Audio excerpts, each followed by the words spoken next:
이번 시간에는 서울시의 용적률에 대한 이슈와 앞으로의 방향에 대해서 논의하는 시간을 갖도록 하겠습니다. 지금 우리가 이번 압구정 3구역을 두고서 많은 이야기를 했는데 참 이례적으로 서울시가 그 초기에 대응을 한 부분들에 대해서 왜 그럴까를 이제 생각을 해보면 항상 이제 공공의 입장에서는 그랬던 것 같아. 이해는 되는데 이걸 해주면 다음이 걱정이 되는 이게 이제 항상 그 공공이 생각해야 될 부분인 것 같고, 이제 좀 전에 얘기했던 대로 이제 신속통합계획이 상당히 지금 오 시장이 그 의욕적으로 추진하고 있는 몇 가지 중에 정책 하나인데, 이제 그 다음에 많은 정비계획에서 이 신속통합계획을 일종의 가이드라인 역할인데 이거 계속 이렇게 따르지 않고 엇박자가 난다는 것은 상당히 그 정책의 어떤 그 강건성이나 그 다음에 추진의 동력을 잃을 수도 있기 때문에 상당히 중요하게 대응을 했지 않았을까. 그러니까 그게 문제잖아. 그러니까 처음에도 얘기했던 신속통합계획의 목적은 사업을 빨리 갈 수 있게 서울시가 도와줄게, 대신에 서울시가 갖고 있던 큰 방향과 룰을 지키면서 따라와줘였단 말이야. 근데 그거를 대놓고 무시하면서 그냥 조합을 위해서만, 사업성을 위해서만 민간에서 제시를 한 거고, 그렇게 되면 사실 신속통합계획이라는 모든 것들의 가치를 부정하게 되는. 82개를 신속통합계획을 하고 있고 44개를 이미 발표했어. 올해 75개까지 발표한다는 거야. 그럼 이제 얘는 그냥 가이드라인이고 구속되는 게 아니고 어겨도 돼요라고 하면 이걸 왜 하냐고. 그 누가 따라오겠어? 누가 따라오냐고. 그러니까 서울시 입장에서는 아주 민감하게 반응할 수밖에 없는 거지. 그렇지. 요번에 확실하게 룰을 만들어서 이렇게 가야지 않으면 추진하고 있는 82개소가 다 좌초되거나 사업이 흔들릴 가능성이 되게 크다는 거지. 그리고 이제 오세훈 시장 입장에서 보면 이런 사업들이 순환해서 막 착공해야 뭐 성과라고 홍보할 수 있을 텐데 뭐 그렇게 아까 압구정 3구역 아니면은 그 음마아파트처럼 지지부진하고 표류해버리면 성과도 없는 거지. 서울시에서 많이 이제 추진하고 있는 이 사업들에 대해서 모든 게 좌초될 수 있다.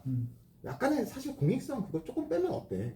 근데 지금 이 사업이 전체 흔들릴 수 있다는 것 때문에 요번에 히림한테도 소송을 걸면서 확실하게 그 체계를 정비해놓고 가야 되지 않나, 서울시는 그렇게 좀 생각이 들어요. 그리고 아마 이거는 좀 더 이제 국가적으로 봐야 될 것 같은데, 사실은 부동산의 과열과도 좀 관련이 있지 않을까 싶어. 아까 이번에 그 60% 용적률이 높아짐으로써 개별 조합원들에게 대한 부담금이 15억 원 가량이 절감된다라고 하는 것은 이거는 그만큼 이제 더 많은 이제 투자 수요를 자극시키는 그런 일일 거고. 근데 지금 우리가 전반적으로 놓고 보면은 여러 이제 가계 부채들이며 앞으로 금리에 대한 불확실성들이 높은데, 지금 정부도 서울시도 사실은 이 아파트 가격을 지금 수준에서 더 급격하게 올라가거나 아니면 폭락을 하는 것들은 원치 않을 것 같거든.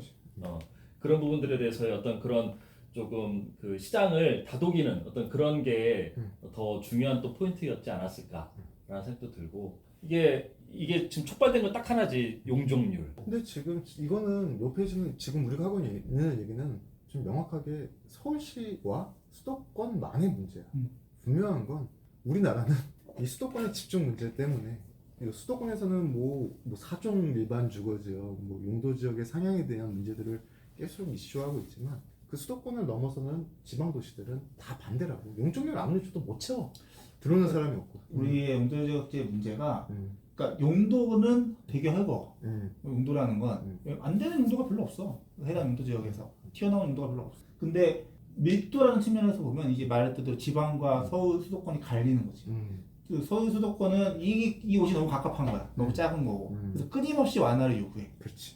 그게 곧 사업시작이니까. 지방은 거기에 뭐 중심상업지역, 뭐 일반 상업지역 있지만 용적률 800이 뭐야? 1000, 1300 이렇게 계획돼 있단 말이야. 근데 실제 용적률은 뭐 100, 200. 3층짜리도 찾기 어려워. 그렇다 보니까 결국은 이제 이 용도의 이슈는 없고 밀도의 이슈는 수도권의 이슈인 거고, 그거는 이제 그만큼 조닝이 헐겁고 조닝은 상관없고 용도율만 올려줘라고 해서 이제 하고 있는 건데, 그러니까 우리가 이제 이렇게 복합 용도를 만약에 가져간다고 하면 어디는 강화하고 어디는 완화하고 싶은데, 그러니까 어디는 올려주고 대신에 뭐 저기 점유상업지역 이런 데는 용도를 낮추되 밀도는 풀어주고 싶은데, 밀도가 낮아지는 순간 사람들이 가만히 있겠냐는 거지. 맞아.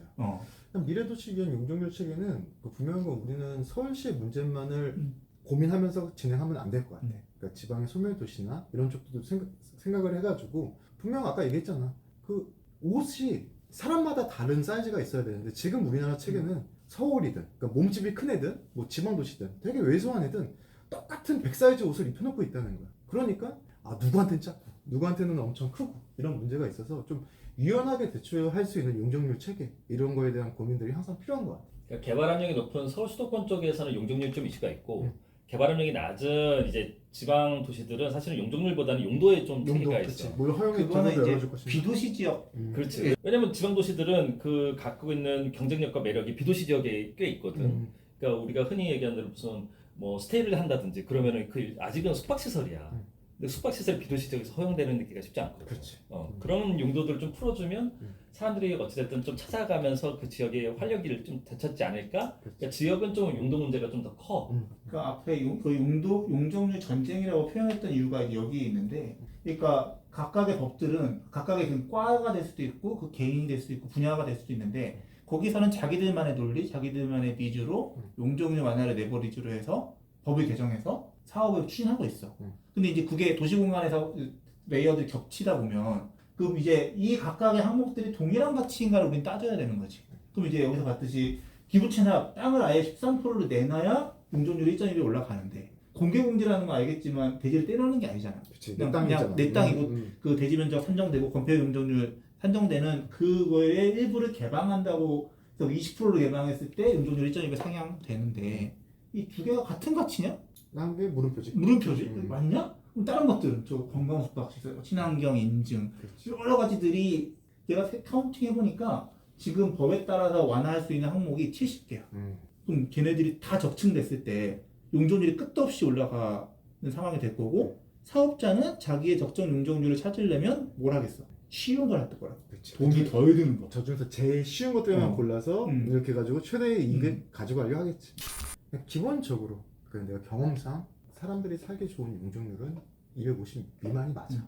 250 미만이고 우리가 얘기하고 있는 신도시들 볼까? 1기, 2기, 3기 신도시들이 있는데 그 지역들이 다 어떻게 됐어? 그린벨트를 풀고 개발한 지역들 최대한 줄 수 있는 주택에서 용적률 200%에서 220. 원래는 지배전 180까지였는데 조금 더 주는 게 220. 이거 뭐 맥시멈 해봤자 250이 안 되거든. 그래서 사실 220으로 조금 찾아먹기도 건축 배치를 좀 잘하면은 인동간격 지키고 하면 220, 250을 찾기가 쉽지 않아. 300%가 넘어간다. 여기서부터는 분명한 거는 우리가 그 전에 계획해놨던 용적률 체계, 뭐 인동간격 체계에서 문제가 있는 주거 환경들이야. 빡빡하다는 느낌이 들 거고 통경축, 경관축 이런 것들이 하나도 안 열려.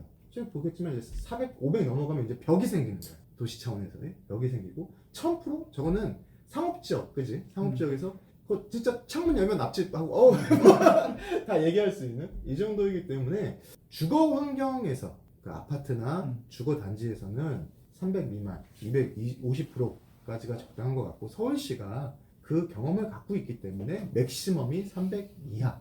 그러니까 재건축이나에 따라 정비 계획이 때 300 이하라고 한 거잖아. 기본적으로 최초 때 제한하고 뭐 도시를 만들고 할 때는 250 이하가 적당하다. 근데 어찌됐든 지금 우리가 지금 서울에서 보고 있는 많은 재건축 재개발 구역들이 보면 그 주택 자체만 놓고 봤을 때는 낡은 건 사실이야.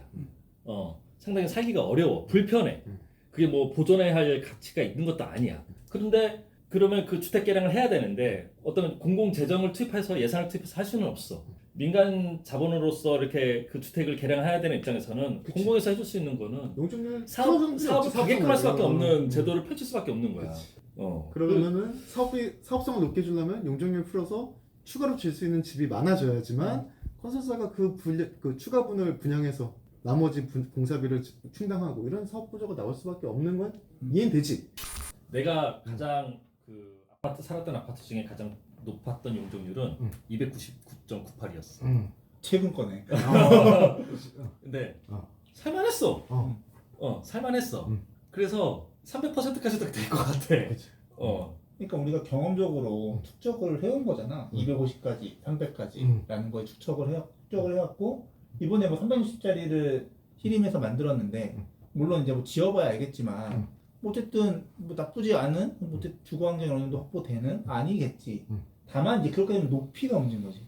높이를 그럼 모든 단지를 70층까지 허용해 줄 것이냐? 높이랑 연동되는 얘기인 것 같아. 일단 경험적으로는 250, 300이 맞는 것 같고 높이 올라갈 수 있는 특정한 입지, 특정한 단지라면 뭐 400까지도 가능할 것 같다 라는 거지. 나도 비슷한 느낌이야. 그러니까 도시와 뭐 도시 계획적으로 이제 도시 공간과의 그 뭐라 그러지 연결성 이런 것들을 생각하면 3종은 300 이하 250 정도에 그래서 이제 거기가 이제 마지노선인 것 같고 사는 사람 입장은 솔직히 잘 모르겠어. 사는 사람 입장은 아까 얘기했지만 그 속에 들어갔으면 그 경관축이 보여? 통경축이 보여? 아니라고. 1층의 상가들과 나의 휴먼 스케일에서의 공간들만 보이기 때문에 뭐 400이든 500이든 크게 상관은 없는 것 같아. 그러니까 어디를 중점으로 보느냐가 좀 차이가 있지만 그래도 도시계획을 전공했으니까 나도 한 300%가 적당한 선인 것 같다.